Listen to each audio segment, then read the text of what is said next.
discussing AI and entrepreneurship, leveraging intelligent technologies to drive African innovation and economic growth. Now, in this session, we are going to be highlighting how AI technologies can be harnessed by entrepreneurs to create disruptive solutions, streamline business processes, and unlock new market opportunities. So the question is, how can Africa leverage its growing innovative and digital space to address these challenges? So I'm going to start with the fact that we know that entrepreneurship is vital for economic growth. How can AI-powered tools and technologies empower African entrepreneurs to identify new business opportunities and optimize their operations for success in both local and global markets? Let me start with Dr. Olumide. Thank you. Okay, it works. I think it's a complex question in terms of powering businesses and opening new vistas for innovation. But the way I see it is this: with the AI tools that are available, with the bunch of AI research that is going on, we have the opportunity to automate a lot of things. Right now, there's opportunity in ideation, where we automate our ideation processes. For instance, a couple of weeks ago, I wanted to do a typical Figma design within the company, and how you do it is you find a graphics person, you tell them this is what I want to do, you try to communicate your ideas, right? Just try to tell them. But you already have things like DALL-E, you already have tools like Midjourney, and then I can just type right now and it automatically gives me an image of what I might want, and I can take that image and communicate to a graphic designer and say, this is exactly what I want. Now, this frees up a lot of time, a lot of effort for me to think about other things, right? I can decide as a company to now sell that, right? To start to say, okay, now for companies in Africa around here, I want to provide that service, a consulting service, where I take what they want, I pass it through all of these AI tools, and I'm able to communicate better with, the service providers, freeing up their time to think about the things that are, most important. For instance, a lot of people use ChatGPT here, right? And a lot of people just ask ChatGPT questions. Now, I've been in AI research, so I've built tools like that. I got into AI research in 2012. I did my PhD in AI, and so building tools like that is something that I've done for a living. One of the things that I find is now I can design another AI quickly. I don't need to go and look for a junior engineer to build some processes out. I find that with just interacting with the suite of AIs that I have, I tell it, okay, I want to build this model, but this is what I'm thinking. It makes a suggestion, I make a suggestion. I can have a full-fledged AI if it took me 2 weeks, now I can do it in 2 days. So all of these tools are available to companies everywhere in Africa. You don't even need to build these tools yourself. Just use the ones that are available. I built some of my tools myself, but all of these tools allow you to now start to think of how can I marry tools together and how can I think differently about the problems that I'm trying to solve. Yeah. So basically serve as a guide. Exactly. Yeah. All right. Thank you so much, Dr. Olumide. All right. So Emmanuel, I'm coming to you. Okay. Talking about how AI functions, I think it's important we get to talk about data first. Without data, there is no artificial intelligence. And the data we feed into the machine is what helps to be able to define how AI is able to function. I would like that we understand that AI cannot stand alone. Why AI can't stand alone is because the function of AI is supposed to be complementary. But if our concentration is solely on AI, then we will begin to lose the human function. So the fact that there is AI does not mean that humans no longer have a role to play. There are times you begin to chat a bank or a telecommunications company, and a bot begins to reply you. How many of us have chatted some of these applications and we're comfortable with the answers given? How many of us have chatted them? We're comfortable. If you're comfortable, you can raise your hands. How many of us have chatted some of these applications and are not comfortable with the solutions provided? A lot of us. Because the idea behind AI is to complement the already human structures that exist. So for example, in the banking system, AI can take basic details, your name, your email, your location, and suggest to you answers. Most of the times, the answers suggested to you are not the solutions to the problem. So AI cannot stand alone. AI still needs the human structure in order to perform optimally. So what we should understand is that while the importance of AI cannot be disregarded, it is also necessary to understand that there is a limit to employ AI. In today's world, one of the areas where artificial intelligence is applied is in content development. But if you're a journalist and you decide to take content from one news media and decide to use an AI tool to rewrite it, it really doesn't make you a professional. Because when you look at the article that's been rewritten, you might want to make some corrections. If you go ahead to make this post, lots of your readers would realize that you have used AI. And the human value that should be part of this innovation Has been removed. And that would be a failure. So while we are talking about AI and entrepreneurship, its emergence, its adoption, it's necessary that we understand that what is built into the AI is what has been studied over time. I would also like to talk about the aspect of data protection. Thankfully, we now have a commission that's in charge of data protection. And I would like to share a short story. I heard it. I don't know if it's fiction or if it's true, but that's how AI functions and how it depends on data to be able to function. So there is a story that says there is a lady who purchases from a departmental store, a superstore like ShopRite, and because they keep their data, so whenever she's supposed to have her period at a certain time, she goes to buy sanitary pads. And this superstore started to take notes, of course, with the use of AI, and the data fed into it, that within a certain period of time, she's always coming to buy sanitary pads. So after a while, she stopped coming. AI then predicted that she has taken in, which becomes a serious issue. She went ahead to sue the superstore that they have infringed on her privacy. Because if they can determine when she's not pregnant and when she's pregnant, that's a lot of information about an individual. Then she sued the superstore. Now you can see why, in as much as AI is a big deal, there are lots of other angles that has to be employed before we can properly maximize AI. And so using AI in entrepreneurship, I will come back to data. There is need to collect data. One of the things that has kept us backward is the fact that we don't have data. We should be able to predict with precision how some things would happen. We should be able to predict, for example, how many participants will be attending this event and tailor that to how do we serve these participants properly because we understand their needs. And so AI is totally not different from data analysis because you have to query the data.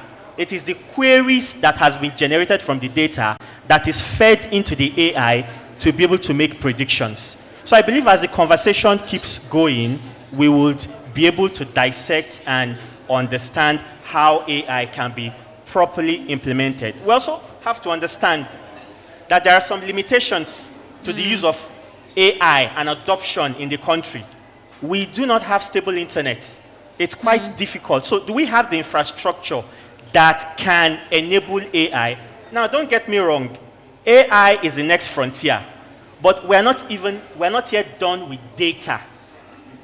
So we're still exploring to what extent can we harness the power of AI. But if we don't understand how data functions, we cannot fully harness how to apply AI to entrepreneurship. Thank you. Thank you so much, Mr. Emmanuel. I feel like you answered many other questions in your response there, which is not a bad thing. However, let's move over to Selena Lee now. Selena, are you there with us? Yes, I'm here.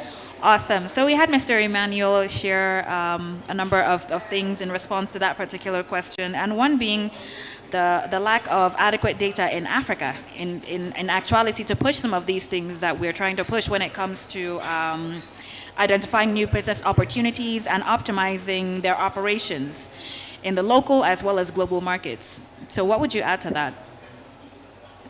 Yeah, that's an interesting point, and one that I'm asked about quite a lot because, as you said, I'm the co-founder and CEO at Zindi, which is the largest platform for data scientists and AI practitioners in Africa. And one of the things that we do is we host challenges on the platform where we host data sets and problems and invite the community to build the best AI and machine learning solutions. And this is for real world problems. So this question about data accessibility, I mean, definitely there's challenges, but there's challenges everywhere. And when people say that there's not enough data in Africa, I actually have a hard time responding to it, because at the end of the day, it really depends on what you're trying to answer. What are you trying to do with that data? And then we can say whether or not there's enough data. And that being said, the amount of data and the type of data that is open source now between the satellite, satellite data and all the different open data platforms, there is a lot of data. So I think what we have to drill down on is what is the specific use case? What type of AI models are you actually trying to build? And I think to the first question about, what is happening with innovation, with the new advances in AI, I think the thing is that you can do a whole lot more now with less data, and even with less time and with less effort. AI is becoming more and more accessible. Something that you needed a PhD and 10 years to build, you can build now in a day. So I think whether or not there's enough data, it really is ultimately driven by what type of problem you're trying to solve. And I do think that there is enough data in Africa in a lot of the cases. All right, thank you so much for that angle, Selena. Now let me move over to Igwe Uchenna. Are you with us? Yes, I am. All right, awesome. So let's have you also share your thoughts with us concerning that. Speaking with Selena now, she's talking about how she would actually need to understand why there isn't enough data. And we'd also need to understand what kind of solutions are we trying to provide, rather, that there's not enough data to address. So first, I'll align myself completely with what Selena said. I will respectfully disagree that we do not have enough data in Africa. In terms of data, it's like one goes into a library, but there's all the books are on the ground. So we have a lot of data in Africa. Perhaps the pipelines to collect this data and to process them is a challenge. And in that sense, it is an opportunity for African entrepreneurs. It's, for instance, a very low-hanging fruit. What this technology offers us is like somebody 300 years ago standing at the Amazon with the biggest chainsaw in the world, but he just doesn't know what to do with it. And if I may just take a little bit of a step back and talk about, because both in the previous panel and this panel, I hear people use AI contemporaneously with machine learning. I think it's a good point for us to define a little bit what AI is and what AI isn't. We have artificial narrow intelligence, which we've had for decades now, since at least IBM Deep Blue beats Garry Kasparov, which is basically where machines are able to take and operate at a level of near human intelligence in a very narrow set of endeavor, which, for instance, that was chess. Now, where we are chasing is artificial general intelligence. We're almost getting close there, but not exactly there, where machines can operate at a level of a highly talented human being across several sectors. So just the reason I'm bringing this point is that most times when people talk about AI, we're also talking about machine learning, which is a very narrow subset of AI. But when we're talking about AI, we're talking about the equivalent of cloning yourself, having a digital duplicate of yourself, having something that is as smart as you, almost like having 50 versions of you. So when you should be tired, you have about 50 of you still doing the same work at the same level of intelligence. Now, if we have all this power, imagine you have 5 clones, right? The question now becomes, what do you do with it? We have the technology, and especially in Africa, we're not lacking in problems that we can use AI to solve. The problem is, and where also the opportunity lies, is in the psychological aspect of overcoming the barriers in what can this do for me. Human beings as a people, we always think in a very linear process. We always think 1 + 1 = 2, 2 + 2 = 3, but technology does not proceed in that way. If you look at the field of medical technology, it's arguable that in the last 300 years, the most important innovation in medical technology has not been heart surgery or all the technical gizmos. It has been germ theory, simply washing your hand. That's the most medical technology, but it took a lot of fighting, drama to get to that. So for entrepreneurs in Africa, we need to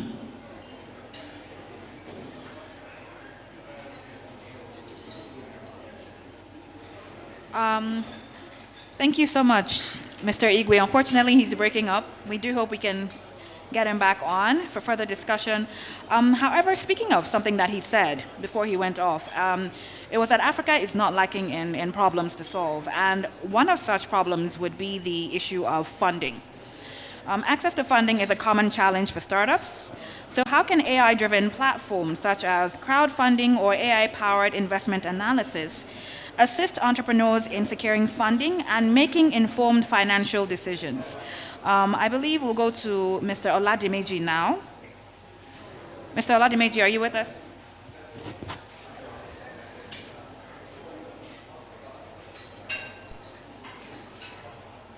Is Mr. Oladimeji with us?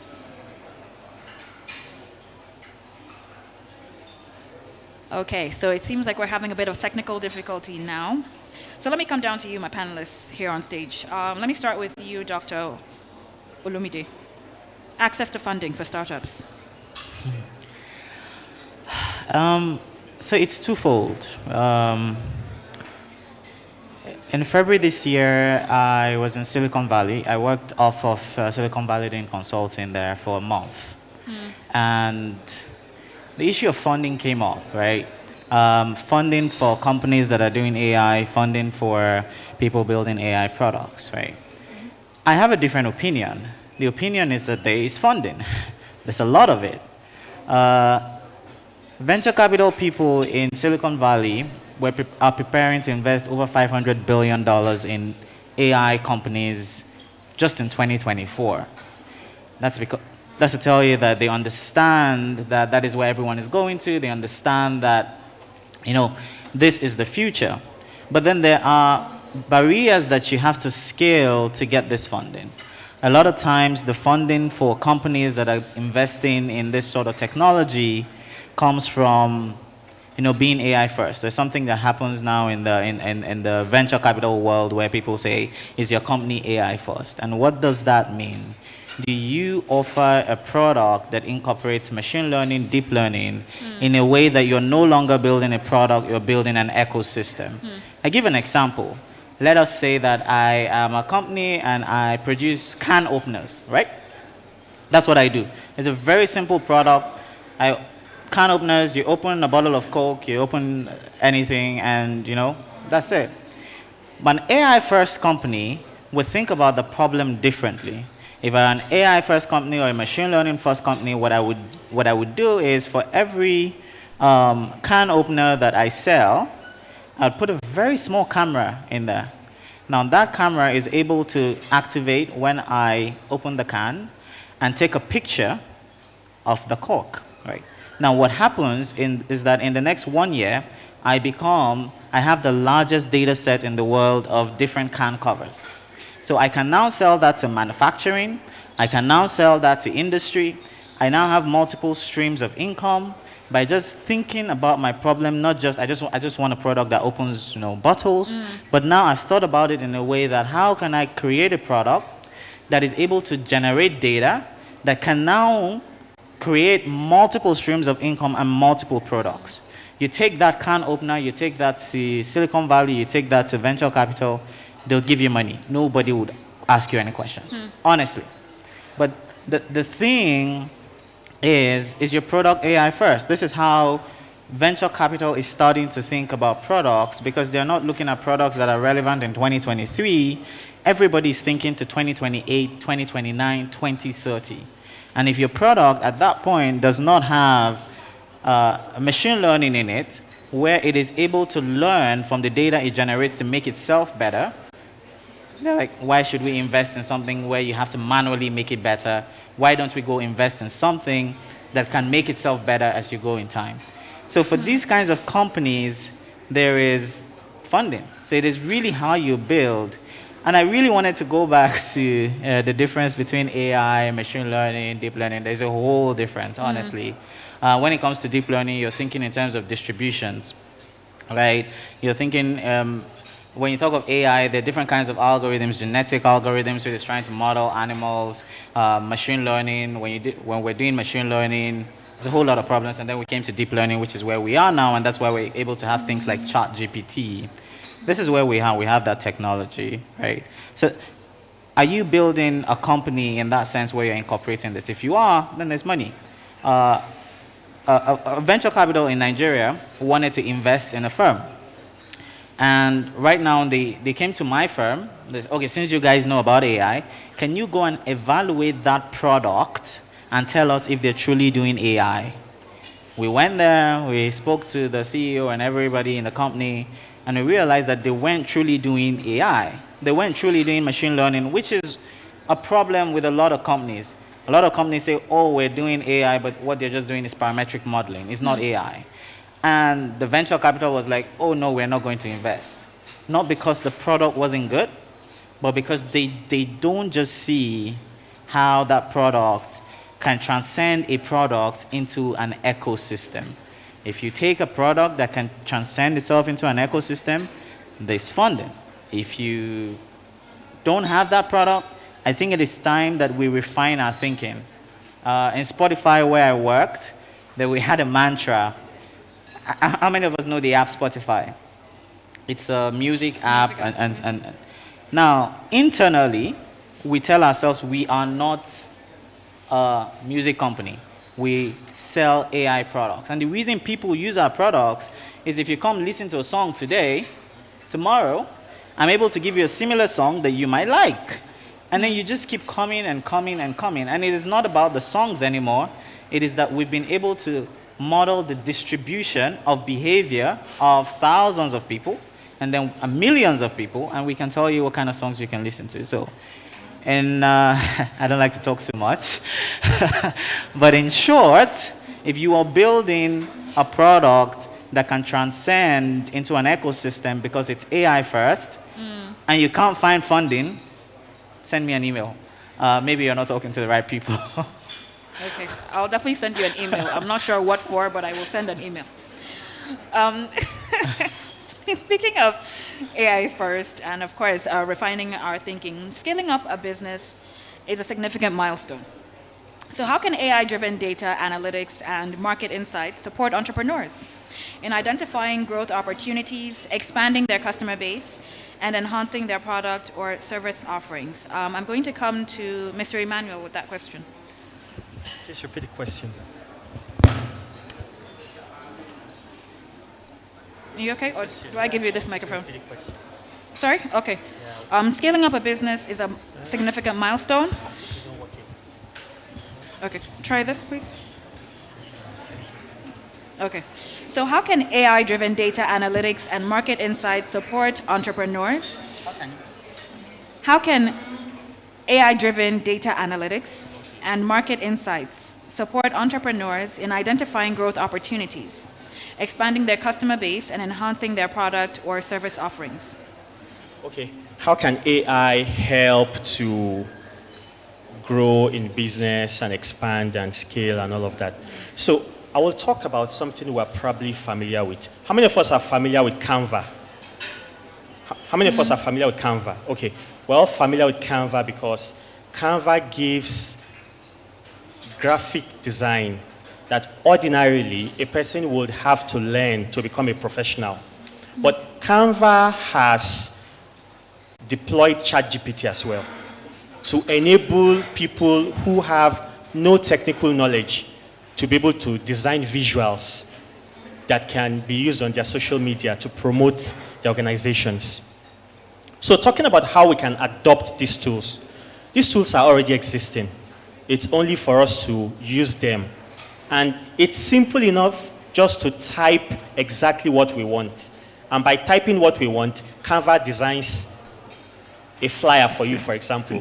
Then you can use this flyer for reputation management. You can use it on your social media. You can post on your website. Because this creates some level of visibility, it could help generate income. It could create customer loyalty. It could do a lot of other things. So talking about scaling in business, it's necessary for us to begin to use some of these tools that are available.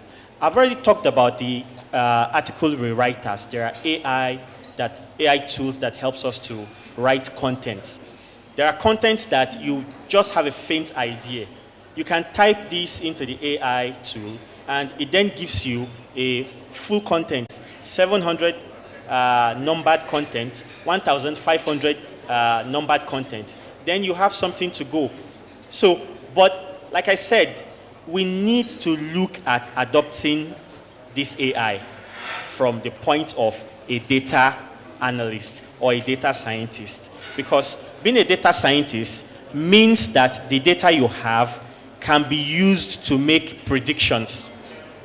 For example, how does this apply to a business? For a business that receives calls every day, you can use AI to determine how much calls are you expected to receive in a day, and how much of the calls you expect to receive in a day would also mean that you can now decide on how many call center agents do you need to receive these calls. But if you do not have AI which feeds on data to be able to take a toll of all the calls you've received within a certain period, and to be able to draw insights from this data to make predictions, then AI is useless. So it's important for us to have data. How are we gathering our data? Are we gathering our data using Microsoft Excel? Are we gathering our data using SurveyMonkey? Whatever way we're gathering our data, there has to be data. It is this data that we can now model to be able to make the best of decisions, which is business intelligence. Without data, we cannot make business intelligent decisions. And that's one of the advantages of artificial intelligence, that we're going to make decisions that are accurate and with precision. There is a startup that a medical doctor is developing. And one of the surveys that this doctor had conducted is that what leads to mortality rate is the inability to be able to control the blood loss from the mother who is delivering a child. But she's developing a sort of AI tool with a hardware to it that can tell when the limit for the blood loss reaches amber, when it reaches red, when it is dangerous, and when interventions has to happen, so that the mother doesn't die, and we also do not lose the newborn. The baby. So there are revolutions that are happening. Now, when this tool gets released into the market, it will help to curb mortality rates. But at the fundamental level, we might not have all the resources to be able to develop this type of product I'm talking about. But the ones we can begin to use at the moment is the Canva and the other basic tools that can help us to engage in our day-to-day activities in business. Because if you're actually going to look at deploying AI, there is a bit of resources and resourcefulness that we need. But for now, let us look around at the tools that we have and make use of them. And gradually, as we begin to understand how these tools function, it can then lead us to a higher level of adoption. Okay, Mr. Emmanuel, you said certain resources are not readily available at the moment. Are you talking about funding? Funding is one of them, although funding is not really going to be a big challenge because there's already funding in the ecosystem by venture capitalists. But there are parameters. For example, an AI product that's been developed. I mean, what do you have? What have you achieved? What are the milestones? How many downloads have you had? How many people are using the product? Because funders are really not our friends. Funders want to invest in a business so that they can get a return. So it's not really about building a great product. It's building a product that's ready for adoption. So funding AI will not be different from funding other startups. If there are no milestones, if there is no profitability, if there is no validation of the idea, then we cannot talk about a product being adopted or investors deciding to provide resources to put into this product. So the landscape is really not going to be different. It has to be result-driven. Are people ready to use this? Another product across the world that is using AI at the moment is Eventbrite. How many of us found this event via Eventbrite?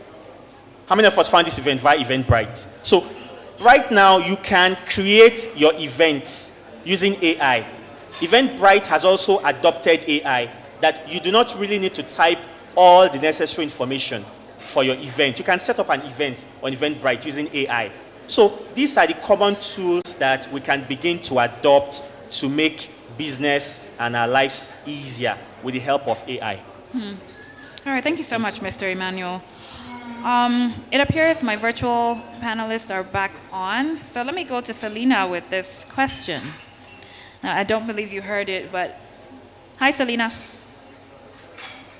Hi. Okay. We're back. Hi, yeah, great to have you back. Okay.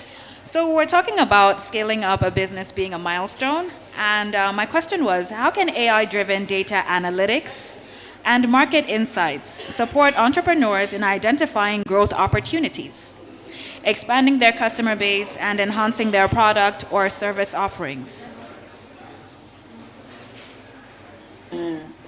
I think probably the biggest opportunity is in the latter part, when we talk about expanding markets or using AI to be able to reach new segments of the market that perhaps are harder or more difficult to serve. I think the previous panel was talking about chatbots, for example, using natural language processing, or basically ChatGPT, and also the other open source large language models make chatbots more accessible than ever before. So in the context of Africa, for example, the biggest opportunities are, being able to serve populations that, for example, maybe are not literate and are able to interact more with voice commands or, with audio. That opens up new opportunities. Being able to use the large language models to fine-tune them and train them on local languages that are maybe less resourced, so that you can offer your services in multiple languages that allow you to serve new segments of the market. I think there's huge opportunities just to make things much more accessible. And I think this is a bit of what we were talking about, is AI is great, but at the end of the day, it's really going to be about the innovations and the understanding of the market to be able to build solutions that really address real major pain points. And with that, you're going to open up, new opportunities for scale as a startup. Thank you so much, Selena. Do I have Oladimeji online? Is he here with us now? Okay, hi, Mr. Oladimeji. Great to see your face. All right, awesome. So could we have you also react to that same question? We heard from Selena.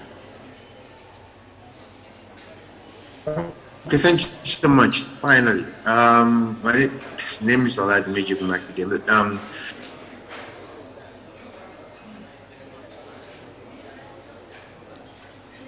Okay, can you hear me now? Is it clear? Yes, we can. You All can right. go ahead. The name Yes. is my company is called Dream Hive Limited, based in Nigeria and also in Virginia, USA. Responding to the question, from the entrepreneurial point of view, there's so much opportunity because the pain point in almost every industry is deepening and getting wider by the day. Interestingly, the more you solve a problem, another set of problems are also created, or as the case may be, they may also now be opportunities. So with AI and the ability for scalability in businesses, you're able to use it for data-driven insights, to know exactly what value you have been able to gain with the product or services that you're providing.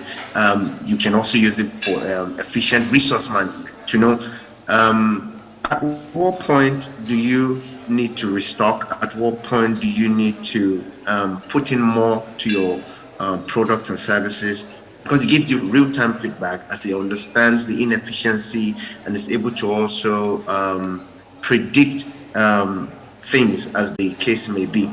The supply chain optimization is also an area that AI can also help with, to know areas where you need to also improve the automation, areas where things have fallen, area where things needs to be stepped up so that you can improve the experience that you are giving to your customers and also increase your own bottom line. The product lifecycle management, for instance, is something critical. With AI, you're able to know the lifespan of your product, and this can be gotten as you get feedback to know people engage your product for a period of time, and after that time, they don't use it again. This helps to go back to the drawing board to fine-tune whatever thing you have given to the market and then work on. That being said, pain points, again, going back to that statement, will always be there.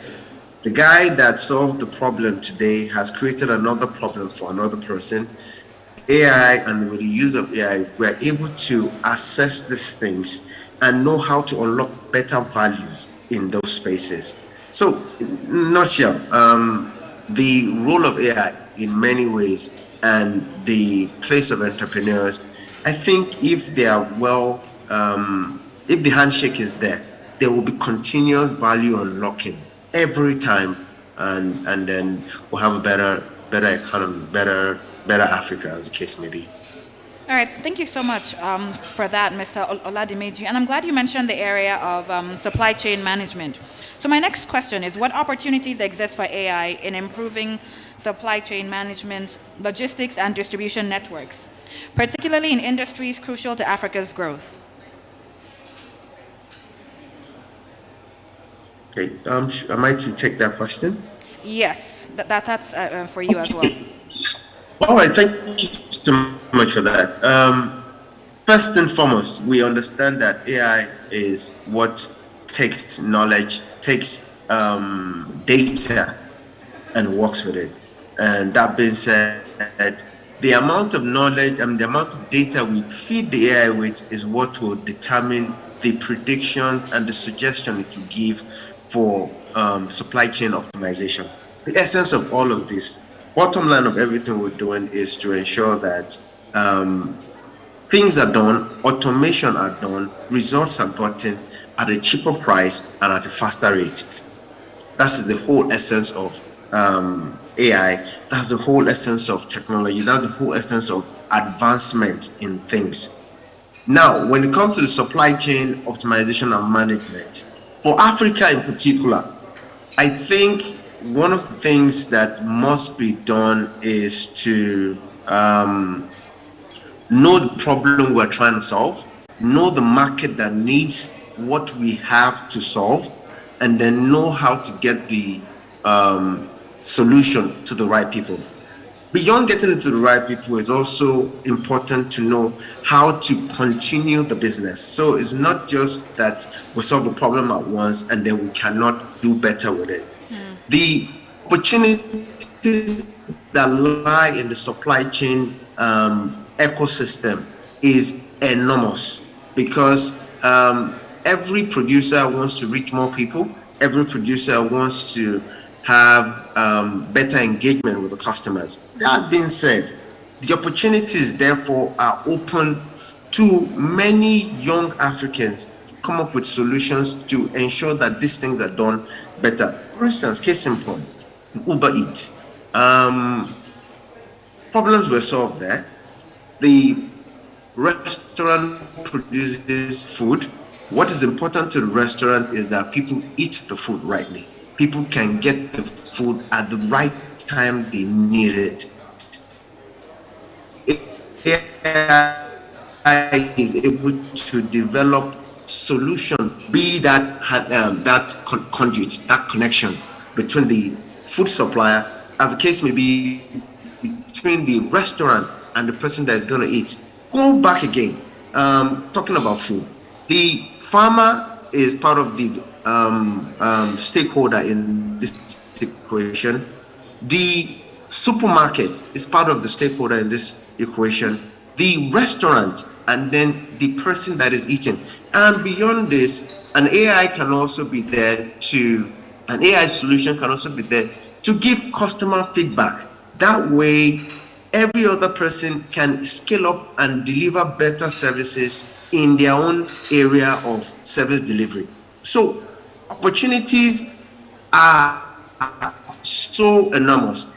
Every problem solved creates another channel for opportunities to be created, because problem is also going to be developed in that space. Again, the guy that couldn't get the food easily will complain, and that will now stir up someone to come up with a solution that can solve that problem. So I guess that's what I would say for now in this space. Thank you so much, Oladimeji. I'm going to go to Mr. Igwe Uchenna now. Mr. Igwe, are you still with us? Yes, I am. Okay, awesome. So I'm coming to you with that same questions. The opportunities abound for AI in improving supply management, supply chain management, logistics, and distribution networks.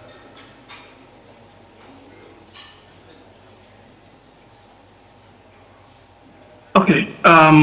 To answer that question, let me give you just a brief about the African Continental Free Trade Agreement, right, which just came in force, I think, late last year. Why this particular agreement was required is that of all the continents, Africa has the lowest intracontinental trade. Trade between African continents is less than 6% of their total volume of trade. So in some cases, it is cheaper to grow a flower in Kenya and ship it out to Berlin. So you can buy the flower cheaper in Berlin that same morning than to buy it here in Cape Town, where I am. And the reason why this is because in the West, you have a lot more data about shipping rates, about market rates, the speed with which data and price information goes between shippers, airlines, buyers, and all this interconnected network is actually.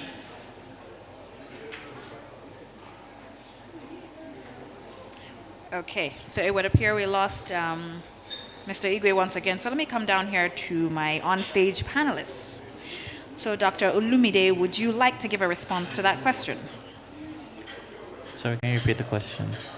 What opportunities exist for AI in improving supply chain management, logistics, and distribution networks, particularly in industries that are crucial to Africa's growth? It is interesting. I came down from Lagos for this, and I was having that conversation yesterday. It was a conversation that lasted 6 hours around supply chain, logistics, how do we optimize. The problem with taking the solutions of Amazon and bringing down here is that here we have too many parameters. We have that interact in a way that is different, right? But I've always been an advocate of micro solutions. And what I mean by micro solutions is pick one small problem. Let's say a problem of supply or a problem of farming. We want to make sure that we have the supply to balance the demand. There are many ways we can solve that problem. We can decide to say, let us invest in agri-tech, for instance. Drone technology to monitor the crops, to make sure the crops are doing well, to make sure that we are able to know at what point we're starting to lose some crops. We deploy a micro solution there that solves that problem, right? Let's say we then go to the transportation problem. The funny part is that in AI school, transportation problem is one of the fundamental problems they teach you in your first week, just to blow your head away. It's a very complex problem, but you start to think about it like, how do I make sure that this thing gets from point A to point B without losing quality?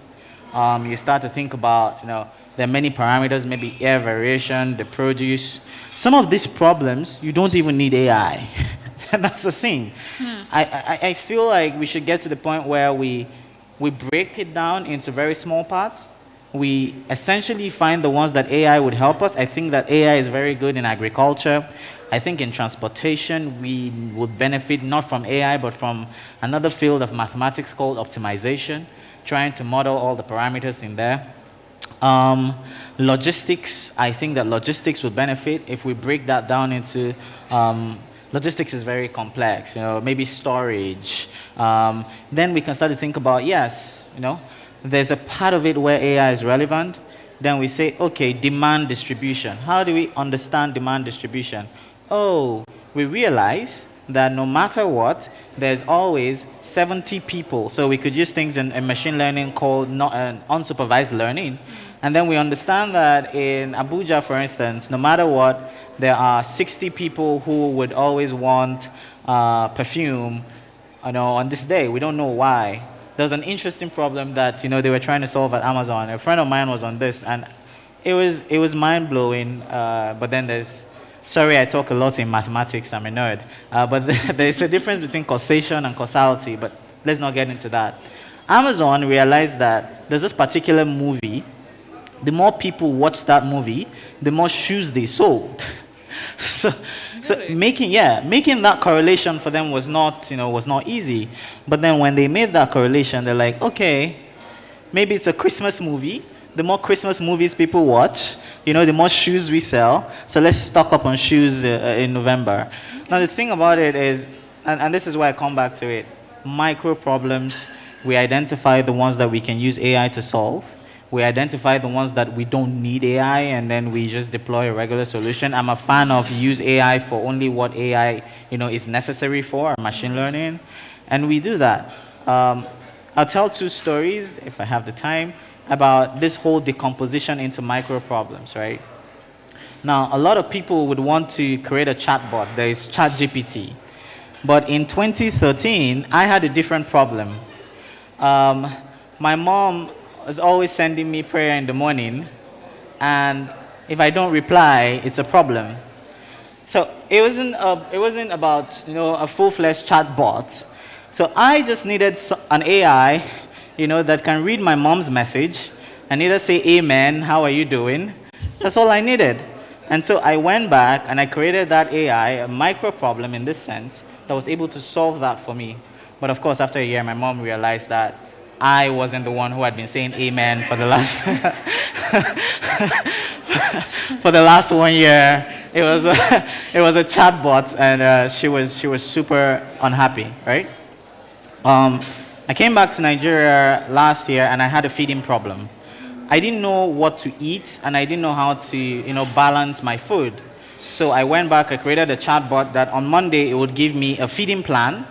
That feeding plan will go to my team. They'll just go to the restaurant and order it.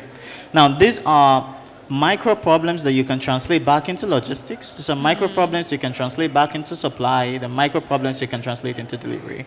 So the opportunities abound, in short. We need to break it down. We don't want end-to-end solution. Don't bring an AI that solves logistics end-to-end. Oh, we have that. No. Let us break it down into small problems, understand the problems, know the ones that we want to use AI to solve. There are a lot of them. And know the ones we want to use simple optimization, know the ones that humans are better at solving than machines. And then let's now aggregate the solution into something that is holistic, that makes supply chain logistics easier and better in Africa. That's interesting to note. So the peculiarity of the problem is what would give you the answer that you need in order to handle it. Exactly. So that's really interesting to note. Thank you so much, Dr. Olumide, for that submission. So I want to go over to something now that's equally just as important. In starting some of these things, of course, you want to create a system where it'll sustain itself. So sustainability is a key focus in entrepreneurship today. So how can AI-driven analytics and decision-making tools help entrepreneurs develop sustainable business models that benefit both their companies and the environment? Let me go back to Selena on screen with a response for that. Hi, Selena.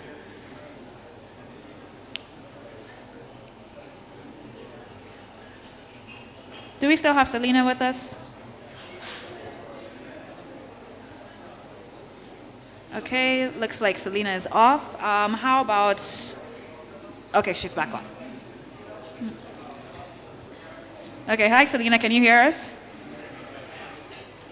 Hi, we can't hear you guys. Okay. Selena, are you able to hear us now?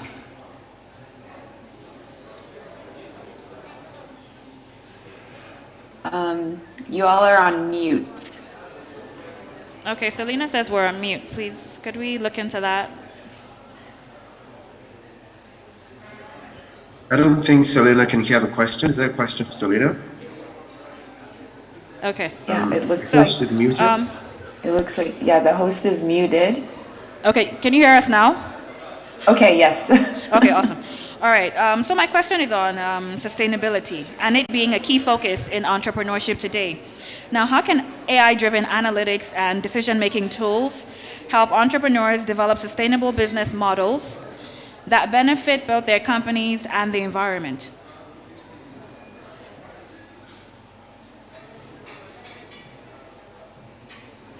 So on Zindi, like I said, we've been hosting different challenges, AI and machine learning challenges, for a few years now, and sustainability, climate, climate conservation. These are all areas that we've been very focused on, and we've been able to highlight some really interesting use cases in this area. And I think that these are opportunities for startups to also start to expand these use cases and turn them into products. So we, for example, we've run a challenge to use satellite imagery to identify landslides using, so that's one example. Another example could be using historic data and weather patterns to predict and have early warning systems for flood extents on the ground.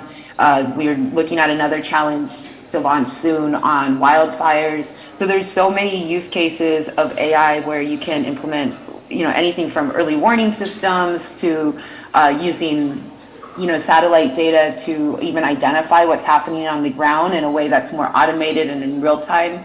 And these are all use cases that are just right for, building products around. And I think there's so much demand at the moment for being able to have those real-time insights, given everything that's happening with climate, and and then even preventative measures like using different data sets to reduce carbon emissions and things like that. So I think the possibilities are endless, and it's a really exciting space at the moment.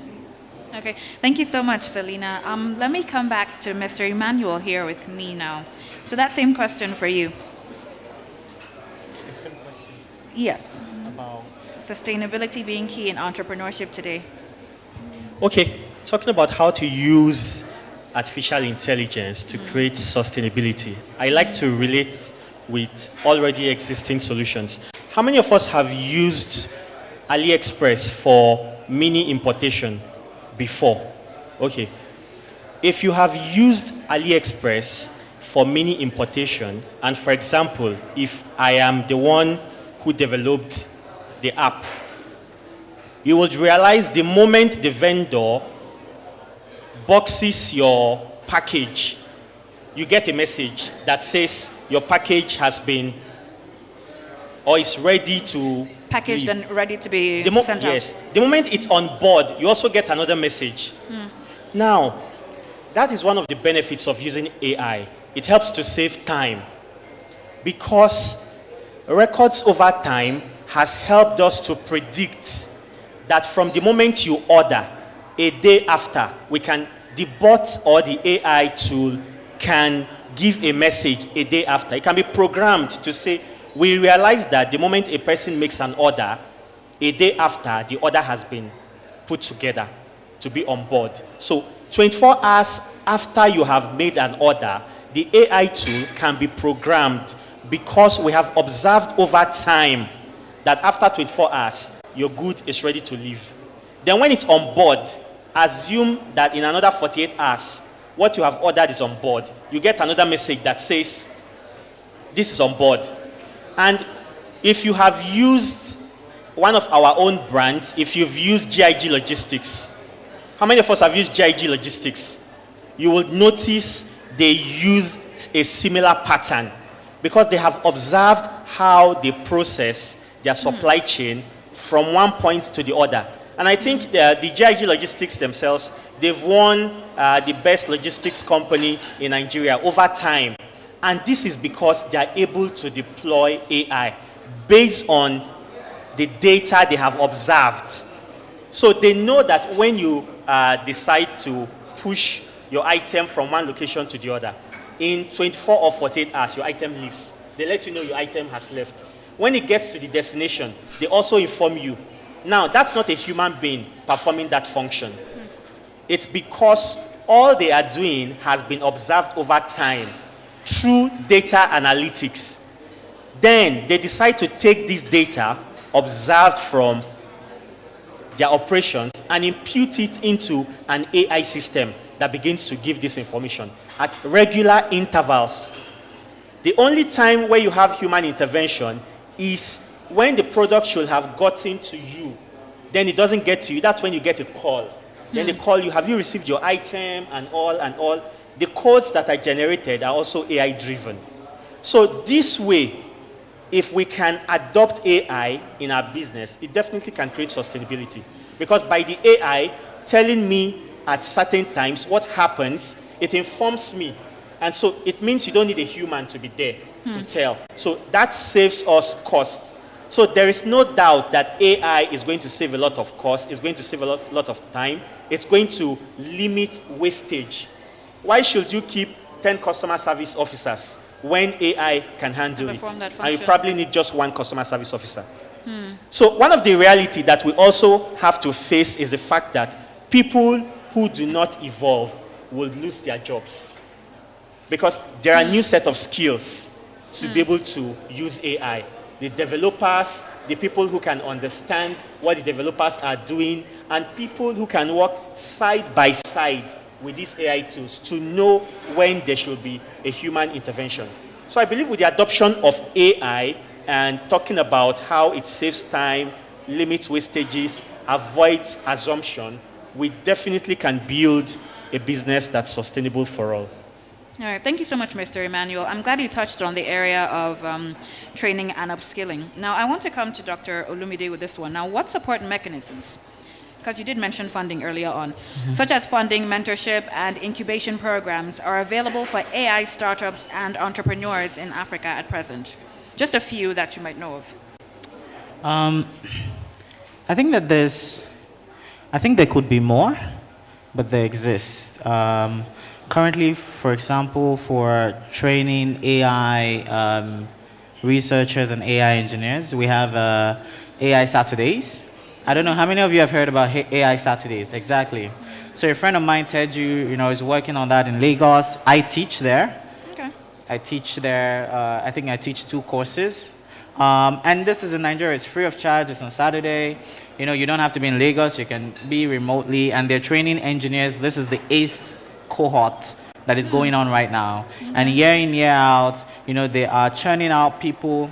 Some of them japa, but You know, we're still churning out engineers who can work within the ecosystem. So there's mentorship in that sense. Within the African ecosystem, you have things like Indaba, which was started by a bunch of people from Google. They just finished the Indaba conference in Ghana on the first week of September. These are people coming together to train, to help. In terms of mentorship, you have VCs now starting to get like AI people on board to help the companies under them to shift towards that AI mindset that I talked about, to build more of an ecosystem than a product. You have fund. There's a lot of free fund right now. I mean, I don't know if you have anybody who has a company. I don't know if you know, but Google just in the first, it just closed. They were giving out money to anybody who has AI in their product. Just, you know, and not a lot of people applied because not a lot of people employ that. But they were giving out free money. It just closed. And I think that would have been quite easy for people to get in. There's a lot of that. There's a lot of those fundings. I know companies that are, you know, just benefiting from this. And I want to stress that it can be more. We can have more government support. We can have more private, from established companies. We can have more support. But we do have some of that right now. In terms of, I mean, there are mentorship courses online. There are mentorship, how many of us have access to Coursera? There are free courses there that you can, you know, access if you want to get out of the African zone. There's all of that out there. There are projects, you know, online. There are projects you can just get on to hone your skills. So yeah, I think that these resources exist. We need more resources. We need government. I run an AI startup right now in Nigeria where we do AI consulting. We have product development right now. We're trying to build an end-to-end biometric system that is not just based on face recognition, but can recognize you with your face, your voice, your financial data, just a more holistic system that is not just fingerprint. But I would say that the access to government support hasn't been there, but it could be more. But we have a lot of this available from abroad. If you don't mind taking money from from the abroad, that's also there too. So yeah, in all spheres, I think that they exist. We just need to be aware of them. So we can tap in. Yeah. Put a reminder on Google, put a search, filter on Google, put something on LinkedIn. And honestly, every week there's one thing or the other that is aimed to help your business, that is aimed to help your startup, sometimes it's just aimed to help your strategy, because I think it's something we lack a lot here. Not thinking about the product as just, a side product, but thinking about it in terms of the value it can provide, how we can integrate AI to make it more holistic. And I think that all of that exists, but we could do it more. So if you're in this space and you're able to provide that support, or you have access to people who can provide that support, I think that we could leverage on that to provide that support within Nigeria and also within the African ecosystem. Yeah. All right, thank you so much for that. Mr. Igwe, is Mr. Igwe still with us? Okay, I'm coming to you. Yes, I am. Yes, I'm coming to you with that same question, please. In regards to sustainability, I think it would be that AI is not going to just enhance sustainability, but it's going to redefine our concept of sustainability. What we define as sustainability today is going to completely become irrelevant in the next quarter of a century, in the next 10 to 25 years, because sustainability is built on, our current definition of sustainability is built on, of course, what we already know. So we don't know what we don't know at the moment. So what we define in every sector, everywhere we operate in today as sustainability, as time goes on, there was a time when we never thought about sustainability in terms of even light bulbs. We're just happy to have a light bulb in the house, just something in the house. There was a time when electricity was something you kept outside the house and you bring it inside the house to use it briefly. So AI is also a disruptive technology like that. And I think in terms of sustainability, without making any specific predictions, I would rather say that it definitely is going to redefine what we consider sustainability.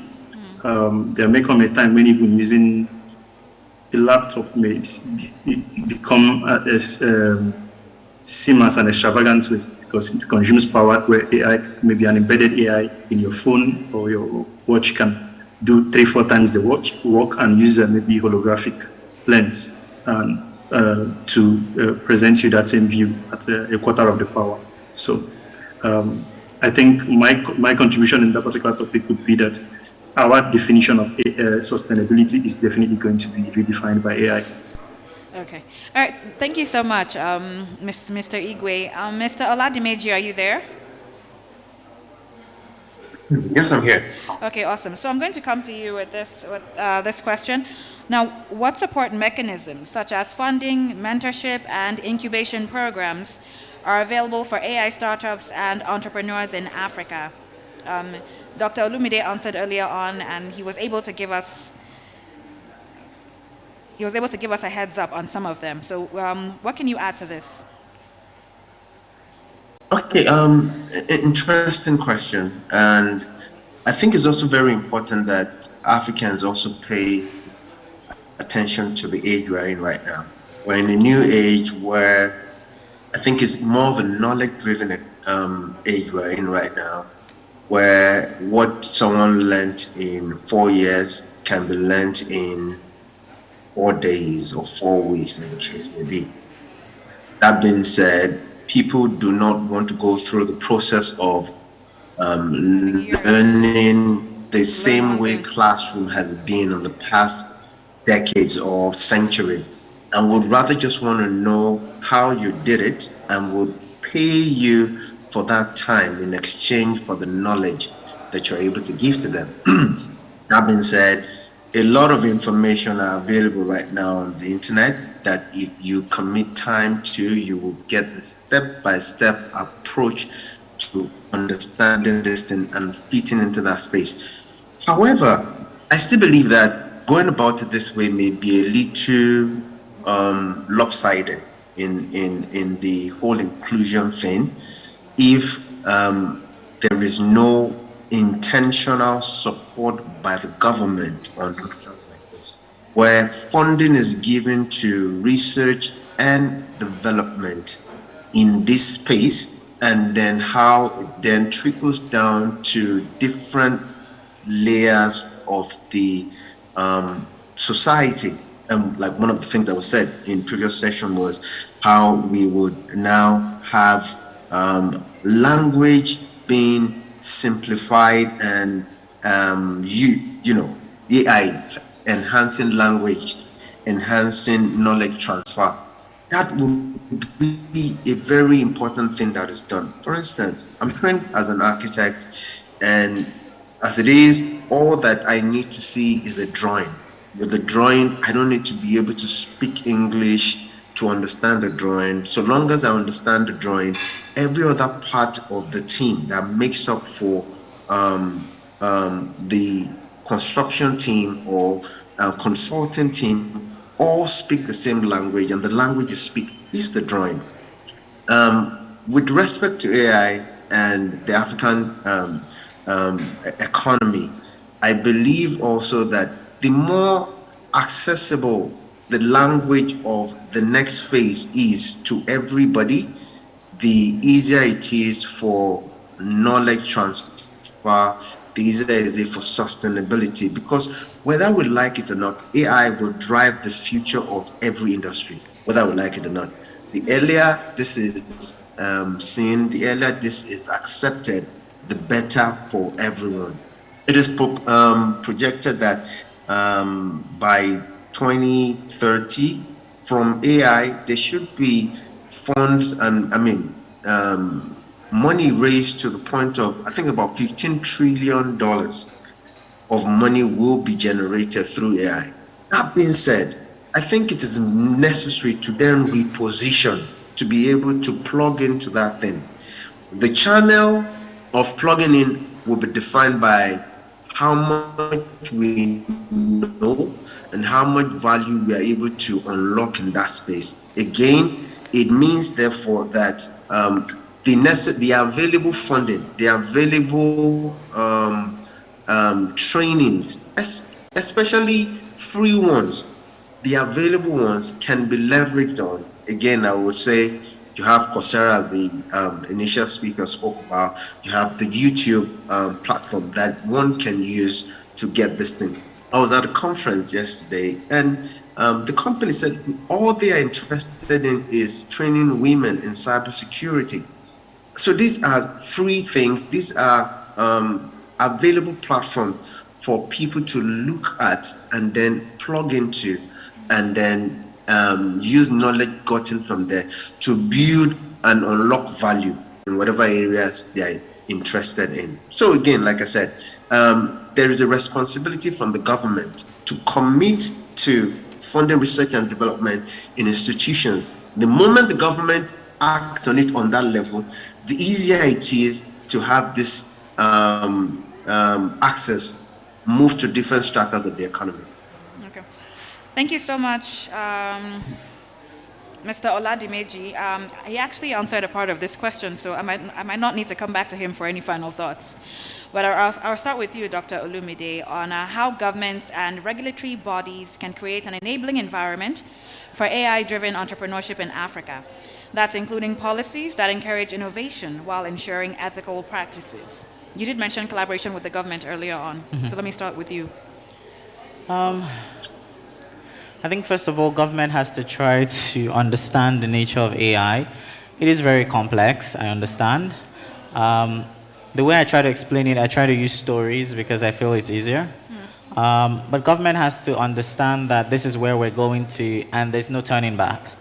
The entire world has already adopted it. We have no choice. No choice. And this is where we're going to. And I think that there's some positive effort happening here. The Minister of Communication, I think, is about to constitute an AI, a team of experts to determine Nigeria's AI policy and strategy. I think that that's a step in the right direction. We need to understand our response to it. But one of the things that I feel that I need to stress is that AI is a very research field. So government is always going to play catch-up. Always. Every government around the world is playing catch-up. I'll give an example. When ChatGPT came out, all governments around the world didn't know how to respond to it. The US were like, okay, let's let it go. Let's do it. Italy, they placed a ban on it. France banned it at some point. Then Google came out with Bard. They banned it because they were trying to understand what are the pitfalls of this technology, what are the problems of this technology. And after they had spent some time understanding it, they now let it to the entire population. I feel like that is the kind of role that government should play. You know, not sort of placing a blanket ban, but trying to understand impact. But also understanding that the technology has to come out first before you can understand the impact. So you have to have like a carrot and stick approach here. You create the enabling environment for innovation to go on. You give out funding, you allow people to work maybe in ecosystems or in hubs. You know, you try to bring in AI experts from outside the country to come back and work. And you make them work in these hubs, you allow them to help companies that exist. When these companies do something revolutionary, you then go back to understand the impact. You don't stop them from innovating because you're scared of it. You give them the free hand to innovate. Then you take a step back, understand the impact of that innovation, then create policies and strategies around it. And I think that the team that is constituted will work in this sort of fashion. But this is how I think that we should start to think about AI policy and strategy. During COVID, I'll end this with this story. During COVID, everybody was locked up at home, and there was a fundamental problem. People now had to learn from their homes, right? And we realized that young students now had to go on YouTube to learn. Well, a typical Nigerian going on YouTube and listening to an accent that they're not familiar with, it dampens their learning.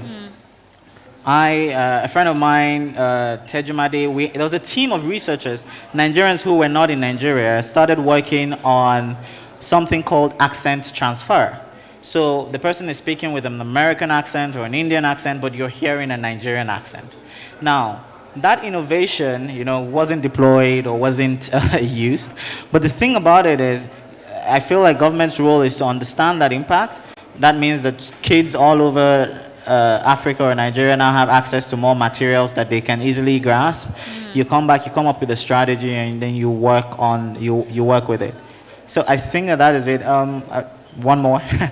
NCC in 2014 had given out a grant to work on a project that was diabetic retinopathy. I would explain that to you.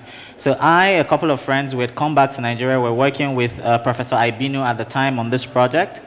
And what is it? You take your iPhone and you go to the rural areas, you take a picture of somebody's eyes, and you understand the diabetic level and how far it's going, because the AI analyzes, the eyeballs, the branching out of the blood vessels. That was done in Nigeria by Nigerians in 2014. I feel like it is the role of government to say, now this innovation, how can we push it out? In my opinion, I would say, okay, youth corps members who are going to go and do their youth service, you can put it on their phones. Right now you have distributed healthcare, that you can work off a network of NYSC people who can tell you, oh my God, there is diabetes in this rural area and it is going bonkers. We need to send doctors there. So this is the kind of carrot and stick approach that I think that the government and regulatory agencies or bodies need to adopt in pushing AI, but also taking a firm stand in regulating the excesses of AI. Okay. All right. Thank you so much, Dr. Olumide, for that wonderful submission. Mr. Emmanuel, let me come to you with that same question quickly. How can governments and regulatory bodies create an enabling environment for AI-driven entrepreneurship in Africa, including policies that encourage innovation while ensuring ethical practices? Okay, I think it's good to say that research and development. So with funding for research and development, it's easier to deploy AI. But without funding, how do we even begin to redefine our needs to be implemented by AI? So we also do not want to depend solely on foreign tools. How can we localize our AI tools? Like you said, you mentioned about the language transfer and all of that. How can we develop tools like this, that when there is a language we do not understand, it can transfer it in Hausa, Igbo, or Yoruba, or even the way we speak our own English, our own accent. So I think it's important to begin to look at research and development. It's necessary that we empower the people in the academia. So these people, through TED Fund, when we have funding available to them, there are lots of research work going on in the academia, but it ends there. It doesn't come into the mainstream. When we have some of these people, the researchers, and we are able to amplify the results that they have achieved, then it makes it easier for adoption, just like Dr. Olumide said. But if a researcher has gone through all the pains with his personal funding and all of that to develop a solution and it's not adopted, it's one thing to develop a solution. It's another thing to have wide range adoption. So without adoption, it's dead on arrival. So I would advocate for research and development. Now we can have some form of partnerships or collaboration. Government provides the funding. Academic institutions get the funding. They provide the solution. Solutions are handed over to startups to promote and propagate it and make sure that it's implemented all over the country. So if we have this type of tripartite collaboration, I think it would go a long way to help scale the level of solution that we're creating. Thank you so much, Mr. Emmanuel. Selina, I'm coming to you with that same question, please. Sure. Hi, Selena. Okay. Are you Thank still you. I would agree with what other panelists are saying, is that it really does have to be a collaborative approach. It's it is going to be driven a lot by the private sector, as we've seen, but it means that we need to make sure that we create space where both public sector, private sector, researchers, and academics can come together to find the best solutions to make sure that AI is, I guess, given the space to advance and achieve its greatest impact possible, which also means that it's also done in a responsible and inclusive way, because I think that also, as you know, we've all been hearing about, there's also, of course, dangers in terms of AI, you know, if it's not representative, if it's not, you know, if it has embedded biases that can actually cascade into greater problems that maybe we don't even realize. In South Africa, Zindi is a member of the South African AI Association, which was just launched a couple of weeks ago. And that is an interdisciplinary committee or association, essentially, that includes everything from startups. Google is a member. A lot of the universities and AI researchers across South Africa are members. Government representatives are there. And I would say that I think it's a really great initiative and probably a model that would be beneficial in Nigeria and in other countries where, you know, where you have the different voices coming together collaboratively to find the best solutions. I think just even if I can touch on the other topic, the other question about like where are the resources, I do think government has a major role to play. And I also want to highlight that, you know, for Zindi, for, you know, Zindi, it is a collaborative environment as well, where we've created a community of 70,000 AI and data science practitioners. And, you know, that is what we see, is that the power of community, the power of creating space for people to come together and create something even greater, where 1 + 1 is not 2, but it's 5. And so I think, you know, for both of the questions, it's to encourage that we continue these dialogues and create space for people to connect to find the best solutions possible. Okay. Thank you so much, Selina. Let me go to Igwe Uchenna now for your final thoughts on that question. So, on that question, I'm going to be a little bit controversial and say that perhaps, especially in a country that needs to overcome a lot of hurdles, we need to be a little bit irresponsible.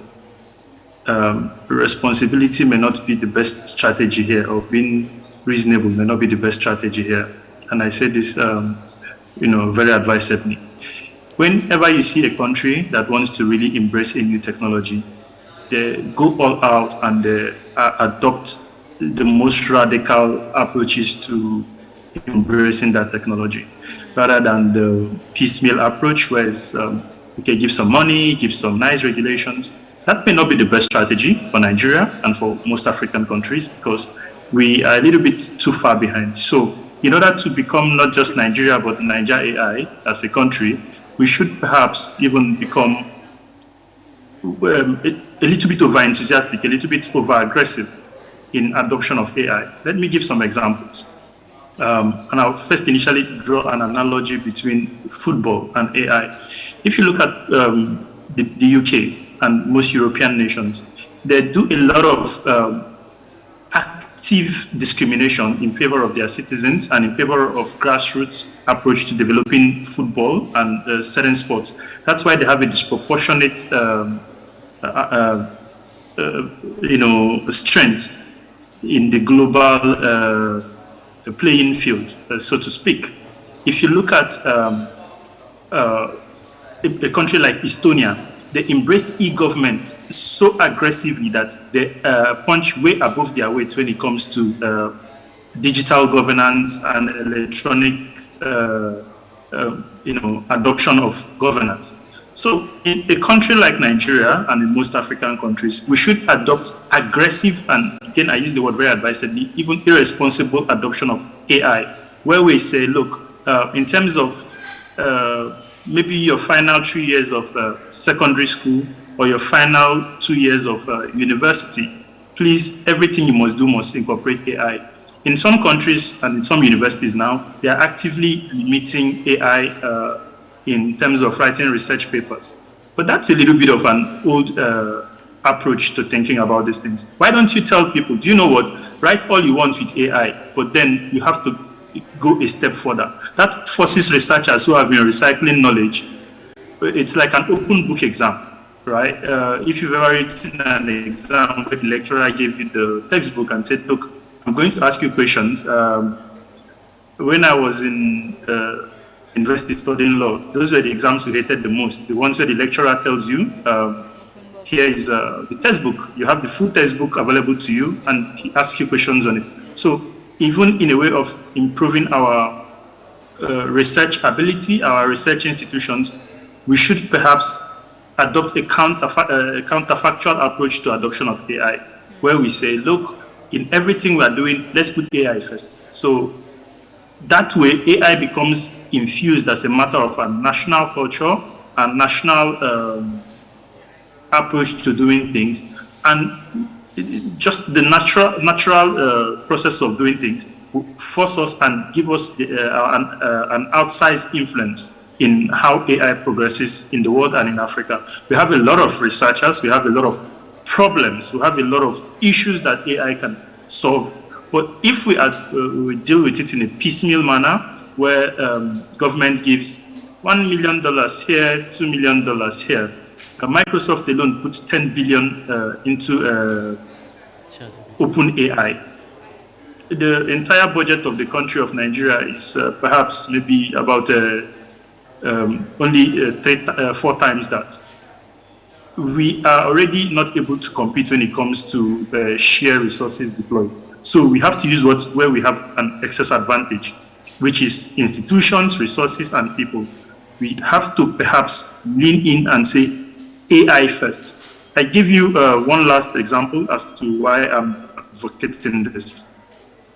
There are 2 countries in the world where the initial promise of mobile money have been fully or majorly realized. That is Kenya and Afghanistan. Afghanistan by necessity of the conflicts there, and Kenya because before that, before the central banks and the financial authorities had even realized what was happening, M-Pesa had gone so far and become so ubiquitous that you couldn't hold it back. And M-Pesa makes so much, contributes so much to the economy and the financial system of Kenya today that if it had been addressed in a piecemeal manner, it wouldn't be able to do that. So the same thing with AI. We should embrace it again, I use that word very advisedly, in a very responsible manner. Open the floodgates and see what people can do. Innovation can never be regulated. It can never be managed. In every aspect of human endeavor, where you try to regulate or manage innovation, you just stifle it.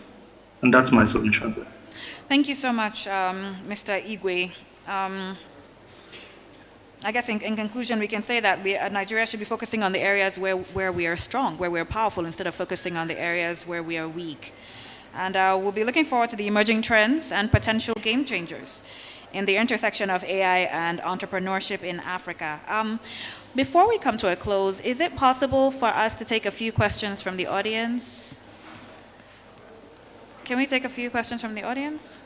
Like 1 or 2 before we wrap up? Okay, so we can take 3. So we've heard from our panel members here now discussing AI and entrepreneurship, leveraging intelligent technologies to drive African innovation and economic growth. So I want to believe that definitely we have people in the house who have 1 or 2 questions regarding everything that has been discussed up here. And I see some people raising their hands already. So we have one over here on my left. Okay. Good afternoon, everyone. Hi, good afternoon. Yeah, my name is Onyekachi.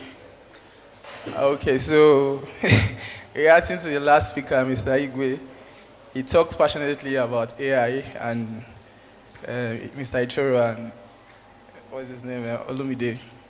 Okay, I think this panel is one of the most passionate panels that have touched AI today. All right, so the question I have for you is, do we have a body like concerned citizens, more like a stakeholders that will come and push for the radical adoption of AI?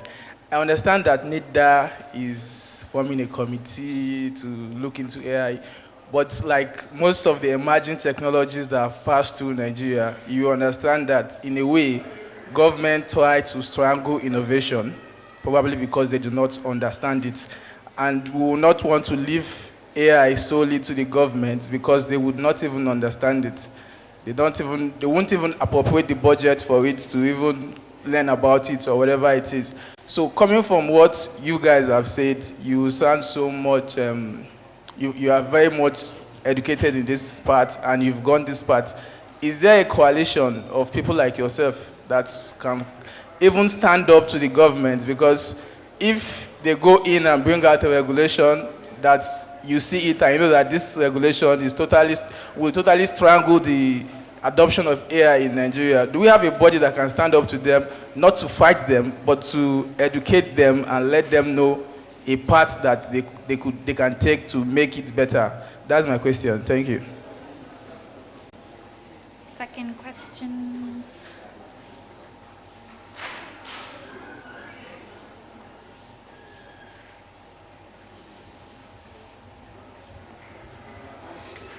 Good afternoon, everybody. I'm Linus by name from Global Institute for Research, Development and Innovation in Africa. I love the conversation around AI, but I have just one concern. All what we have said today is very possible if we only set these three things in place: power, internet, and data management. Without these things in place, what we are discussing will not be possible, because there's no way you run all these things without power. Imagine you are running your project, or you are writing, or you are running your code, and power goes off. How will you do it? We are talking about AI. We don't have internet. We are talking about data in Nigeria, when internet is what we use to drive AI. So how are we going to do it? That is my concern. Not that we don't have data. There is data always. We always have data. The problem we have in Nigeria, we don't manage data. So what are we thinking about these things so that we can also plug into this AI we are talking about and run globally? Thank you.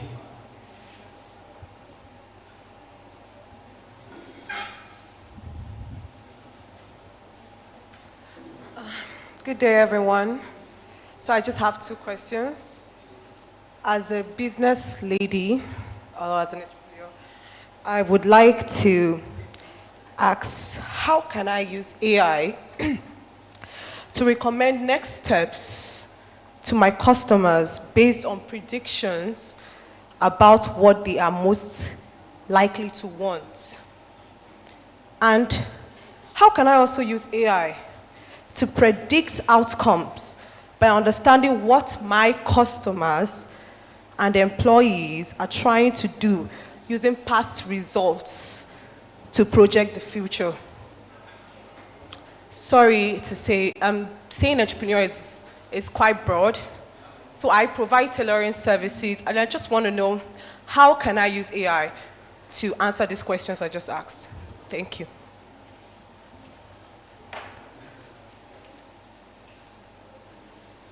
Okay, so we have three questions to attend to. Mr. Emmanuel, could I start with you? Okay. The first question was about the coalition, body of concerned citizens. Okay, if you don't mind, I think I would like to attend to the question from the last lady. I think that refers to my area of expertise directly. Okay. So talking about how you can use AI to understand the behaviors of your customers and your employees, the first thing that's important is that you have to collect data. So what type of data do you collect from your customers, from your employees? From your customers, you need to collect data like, what are they buying? How often do they buy? Are they male or female? If you can get the locality they stay, how far is it from where they are making this purchase? And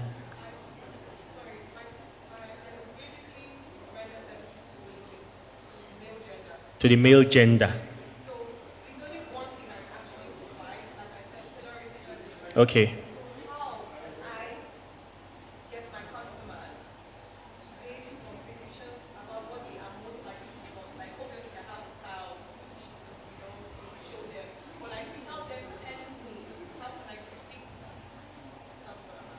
Yes. If you don't collect data, you cannot make any predictions. Predictions depends on past data, past records. So it's the records you have collected that you can use.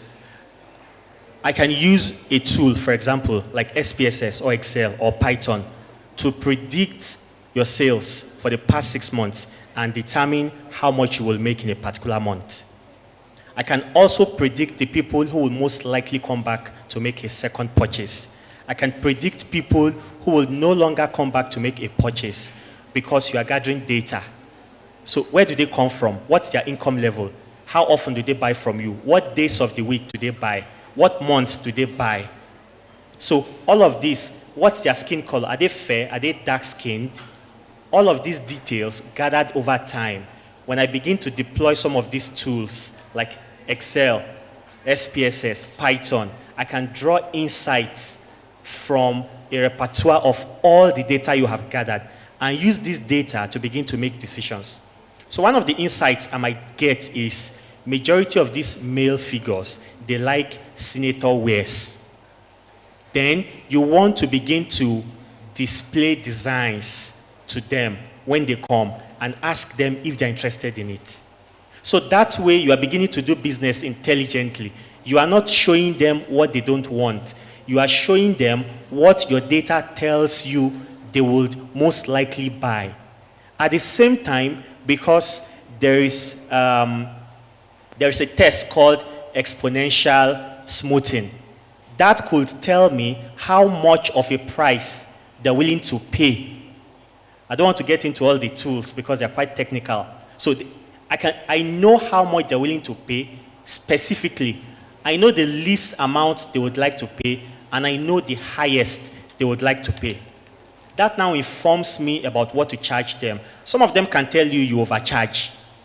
But is there any form of analytics that can tell us whether you really overcharge them? So these are the things you need to know. If you're not gathering their data, there are hidden insights in data that if you don't gather this data, the business we run, I can predict how many people will sign up for our services in a month. And those predictions cannot lie. And I have an idea of how much revenue we can make in a month, and it doesn't lie because I've studied it over time. So it's because these data are handy, I can predict. So when I'm not at work and I eventually receive a report of certain revenue that we've received, I am not surprised because I'm aware that this should happen, this should happen. On a good day, I know the number of calls that we can receive in a day. I know we receive between 20 and 50 calls in a day. So the worst of situations that can happen is not less than 20 calls. I know we cannot receive less than 20 WhatsApp messages in a day. And I know we are not supposed to receive less than 5 emails in a day. And I know what percentage of the combination of all of this that would convert to give us a certain revenue in a month. So it is only when you understand the data you are gathering. But if you're not gathering data, and that's why I said there is no data because we're not gathering it, or people are gathering this data, but they're not making use of it. So I can intelligently understand what's happening in business. There are times I tell the graphic person what to design so we can post on social media. And then people keep calling and say, we want this, we want this, we want this. Why? Because I can see the requests that are coming. Then I say, develop a flyer, let's put on social media. So a service sells for about 400,000 naira. And I noticed in the past 2 weeks, the request has been this service. But majority of people say it's expensive. So I said, do you know what? Let's crash it by 4 places. Instead of 400,000 naira, let's make it 100,000 naira. But this 100,000 naira is just within a month. Anyone who wants to access this service is 100,000 naira in a month. And then we got about 20 people. So it makes sense to me at some point in time to use data to track volume than profitability. So if I'm waiting for people to access 400K service and they cannot access it, and I get 20 people to access a 100K service in a period of 2 weeks and they can access it, it makes sense to me. So all the time, you don't want to talk about profitability. You want to think, are we scaling? Is there cash flow? Because as a CEO, you want to think about cash flow. If there is no cash flow, there is no business. So it doesn't have to be, it must be this price. What are people asking for? If the demand is high, at some point in time, the demand is high, but they are not coming to pay. We're not converting them. Let's crash the price and convert a lot of them. And then, you see, people keep coming. So it makes sense to me that way, that if you gather data and you begin to make observations, you can definitely make very good decisions from them. Okay, thank you, Mr. Emmanuel. I hope that was able to give you clarity on those questions. Mr. Igwe and Mr. Oladimeji are still with us, so maybe I can throw the 2 other questions open to you guys. Okay.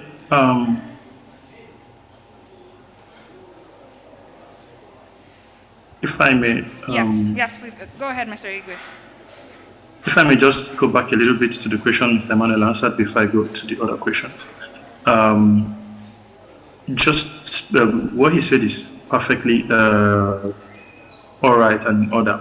However, I feel like my understanding of the question she asks is slightly goes towards more a practical and immediate thing about how AI works and helps entrepreneurs. And let me give a very short example.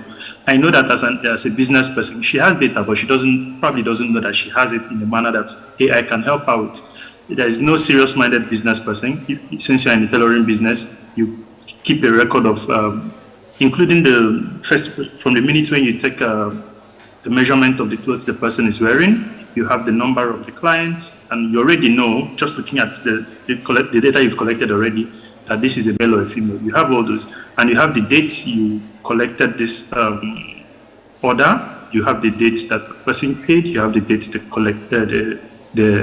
took their clothes, that you delivered it. Even probably, if you deliver it out of country, out of Abuja, if Abuja is where you are, you probably do that maybe with a courier company, so you know how much it costs you to courier. All this, you already have this data. One of the problems that we have in Africa is now how to bring all this data in a coherent manner. Now, just starting with where you are right now, if you have your order book right now, and you're wondering, okay, say, how do you go about it, all these complicated and technical terms, you can simply take your phone, right? Every camera phone people use these days, there's an AI in there. You use it, you scan all those information you already have, and you scan it to text, and you copy it and export it into ChatGPT and just keep feeding it this. After a while, it generates a CSV file for you that perhaps would have required you paying somebody 5,000 or 10,000 naira to do. Just about 5 to 15 minutes of doing that, you have a good CSV file, your data for the full year, with a little bit of OCR, which you can just master in a few minutes. You can even ask ChatGPT to teach you how to do that. Now about just work, you have this CSV data. Now you can export it and put it inside GPT to do this analysis for you and make a prediction for you without you needing to to even understand advanced statistical methods. That's the power of AI, from enabling you to digitize your data to analyzing your data within 15 to 30 minutes or 1 hour. And you don't need to understand all this technical complexity that is underlying AI. And you do it for a fraction of that you usually would do it. That's one of the advantages and the beauties that AI offer, to take things that ideally would require professionals like Mr. Emmanuel to help you to do, and you can do it by yourself now without all that cost and all that time. That's that on that particular question as to how, as a tailor, an entrepreneur, and AI can help you. As to the first question, going to the issue of having a coalition or whatever, you know the old statement about how certain things are like things designed by a committee. Committees never really get anything done, especially in the world of entrepreneurship.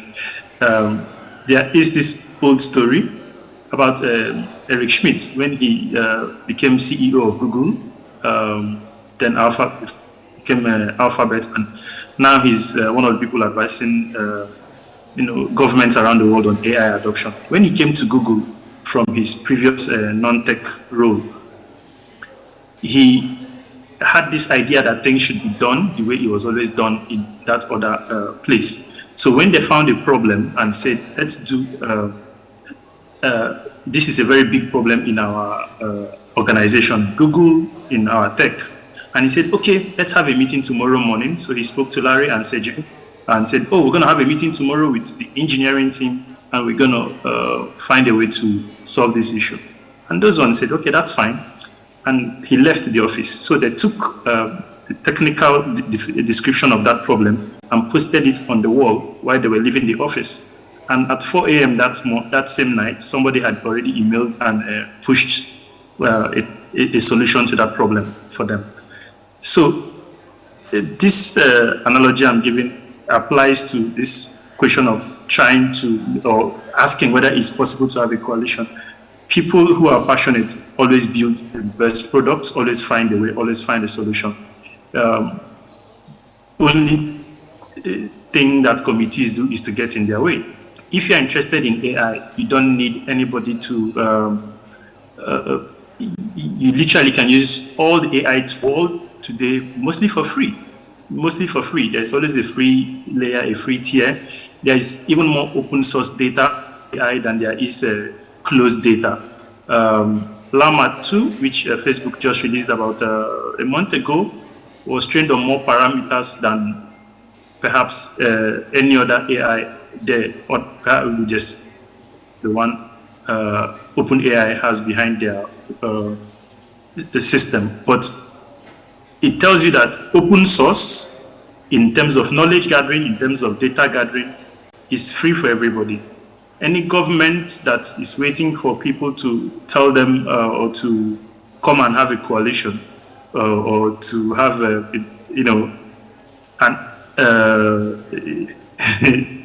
meeting as to how to advance this thing is already behind the times. Governments should be enablers, not even partners. They should be enablers. Basically, how can we get out of your way? How can we take the obstacles out of your way? So, and one final note on the very, very painful subject of data and electricity in Nigeria. There's a lot of problems we have that AI will help us solve. Electricity may be one of them.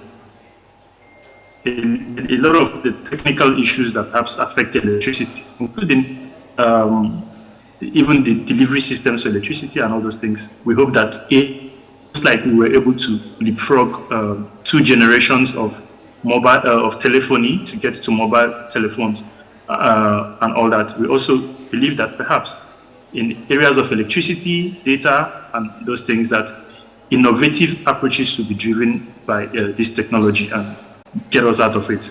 The only thing is that we have to be optimistic. Coming at it from a pessimistic way will never help us. So we must come with, very extreme optimism that it will help us and that we can find a way. Thank you. Thank you so much, Mr. Igwe. Dr. Olumide, let me come to you with those 2 questions. The issue of power, poor internet connectivity, and data management being a hindrance. I have a different opinion. I don't think it is. I think it is, but there are ways around it. If we're talking about training AIs, there's the cloud. Nobody's training AIs in their house anymore. Everybody's training in some data center somewhere. There is a data center in Nigeria by Amazon, it always has light. So even if I'm training my model there for my house, it's not going to lose power. It might be expensive for Amazon to keep that data center up and running, but it is there. In terms of data, there's a lot of what we call embedded models, which is where I think Africa would benefit. These are not models that you have to connect to some internet and connect it on the web. These are models that live on our phones. On a typical phone right now, with the amount of apps that we have close to 15 to 20 models that are living on our phones. They don't need internet, they are there, just sleeping, and then we use them. The apps use them whenever they want to use them. And I think that those kind of edge-aware solutions are the kinds of entry-level solutions that we need in Africa. Give an example. I will just give this story and wrap this up. I've been arrested 2 times as a Yahoo boy. The police arrested me twice and called me a Yahoo boy. Now, in typical approach to solving that kind of problem, for one of them, I was pretty much scared because I felt like it was very hard to convince them that, I'm a young man, but I'm not a Yahoo boy. It was a bit difficult. So one of the things I did, I started to work on a model that I could put on my car, that can, whenever I get to a police checkpoint, it just automatically starts videoing and recording. So I just put it on my dashboard, right? It doesn't need internet. It doesn't need connectivity, right? It needs some power, but I use batteries, right, in developing that. So I'm not saying these are not problems, but I'm saying that we have advanced a long way that we can get around these problems and use AI, like has been said, to now help in solving the problems. DeepMind was able to cut short their electricity usage by 40%, just deploying an AI to do electricity regulation. Now think about that on the scale of Nigeria. If we deploy a global AI that can do electricity regulation based on a need-based electricity regulation, what that means is that we might be able to have power for twice longer without even having to increase our capacity. So I feel like it's not, there are 2 kinds of problems. There may be sequential problems and there are maybe parallel problems. I think that we should not think about it as power, data, AI, but we should think about it in terms of an intertwined approach. Power will help us to create more AI, AI will help us to conserve more power, and then we'll produce better AIs. We should think about that kinds of network, and then we'll see that where we are right now is not an hindrance for where we want to be, but it's just a starting point. We can leverage what we have and still deploy AI within our systems to even help us do better. All right, thank you for that, Dr. Olumide. How about the body of concerned citizens? How would you say to that? Body of concerned citizens. I'm not a fan of groups, but I think that in a sense they might be necessary within the private sector, not to go and meet government to say, government, do this, but to help each other. Coming back to Nigeria is not the easiest thing, but I did it at some point. I spent more time here than I spent abroad. And, people can leverage off the lessons learned. If there is a new person who is entering into the market, I can tell you, these are the pitfalls to avoid when you're trying to develop an AI company. These are the regulations. So I think of that body more or less to help each other to innovate faster and better, rather than go and meet government and say, we can do that in a sense, just give suggestions, but I think that body would benefit us as creators, innovators more than it would say, oh, let's create a group to go and meet government. We can advise at some point, but I think that such a coalition should be, how can we help each other? How can we help each other easier? And I think that would even allow more people to want to invest in the AI market because, they feel like the barrier to entry is low because our group now has a lot of domain knowledge about how to work in the Nigerian ecosystem, how to build.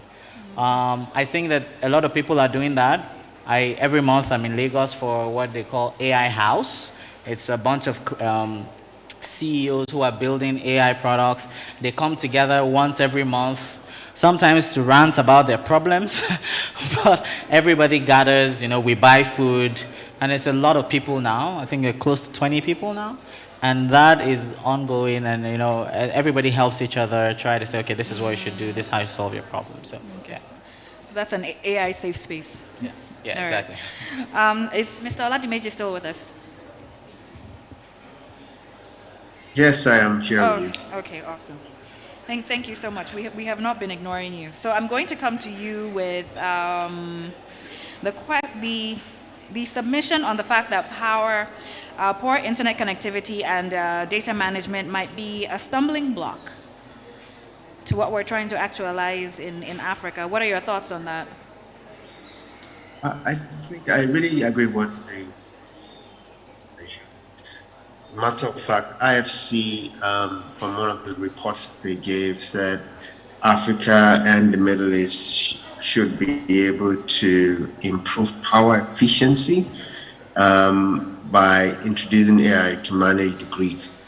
So like you said, it should be a complementing effort from every part of the ecosystem.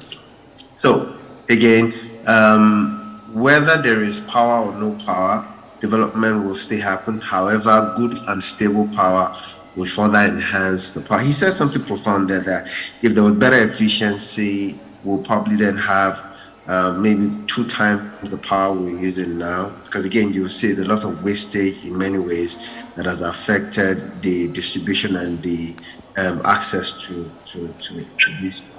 Going by, again, what the lady asked about her business, and the answer was said around her and the data she has. Beyond your personal data of your customers and clients that come in, AI is also able to help you with lead generation, and that is you also exploring available tools to help increase the your client base, and then knowing exactly what. So you do not necessarily have to have the data about your customers alone.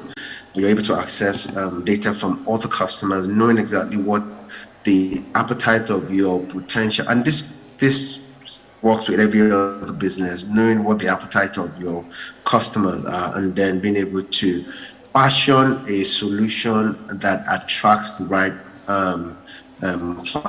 clientele for your service. Again, it's being able to then profile those solutions and meet the needs, in your own, with your own unique self, your own USP, that makes the difference. So something that Mr. Uche said about the government, and he later buttressed on it, was we will not necessarily have to wait for the government to drive creating an intelligent Africa. No, we don't really have to wait for the government to do that.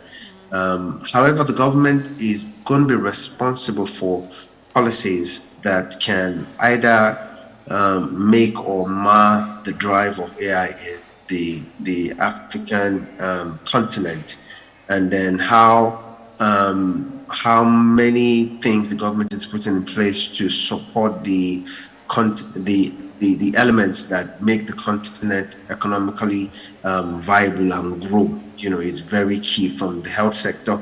Case in point, many of the things that we have experienced by the government's role, however, is key.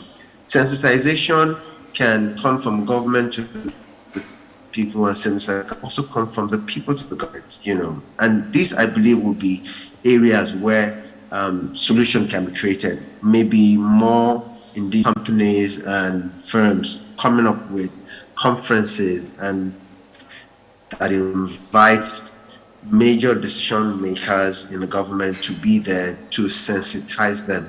We have a very interesting, for instance, Nigeria as a country, we have a very interesting way of learning. We seldom knowledge, and that is why the same mindset that the mechanic that is working on your car has worked with for the past 20 years might still be the same thing he's working with this year. The same way he was taught last year last 10 years is the same way he's still doing the work today. But with the aid of AI, he's able to see that things have moved forward, and then we'll be able to give better value for money. Why exactly is this necessary? This is very necessary so that people can get value for money. The faster we embrace this, the faster people can get more satisfaction from whatever they demand as satisfaction for themselves. So that being said, we must adopt this, we must embrace this, and individuals and corporate bodies must play the necessary role to ensure that we have an intelligent Africa, and then everybody's happy. I was sharing with the group earlier when I asked a friend yesterday in one of the conferences that, what do you think about AI in Africa? And he mentioned something interesting when it comes to telecommunication, how Africa did not totally follow the steps in the growth process of telecommunication, but it was a fast adopter. It adopted telecommunication faster than many of the areas. Some went through the phones to telephone to your pages and the rest. But Africa jumped straight to mobile phones, and that might not happen when it comes to AI, in the sense that AI would require more involvement of the people. And I'm a strong advocate that there should be more people driving this new move, as opposed to just a few sects driving it. That way, we're able to create solutions that are Africa-centric, and then they address African pinpoint, and then we're able to make progress in that regard. All right, that's what I have to say about. Thank you so much, Mr. Oladimeji. Please, can we have a round of applause for all of our panelists joining in physically and virtually? And a round of applause for me. You deserve that. All right, so that brings us to the end of this session. It's been an amazing conversation, and in summary, I will just say that just like what Mr. Oladimeji said, we don't need the government driving everything. What we need right now is collaboration between governments, tech companies, non-governmental organizations, and international organizations in order to successfully implement artificial intelligence projects in Africa. So learning continues. It's been a wonderful time with you all. Thank you to our esteemed audience. My name is Angela Agbegi. Goodbye.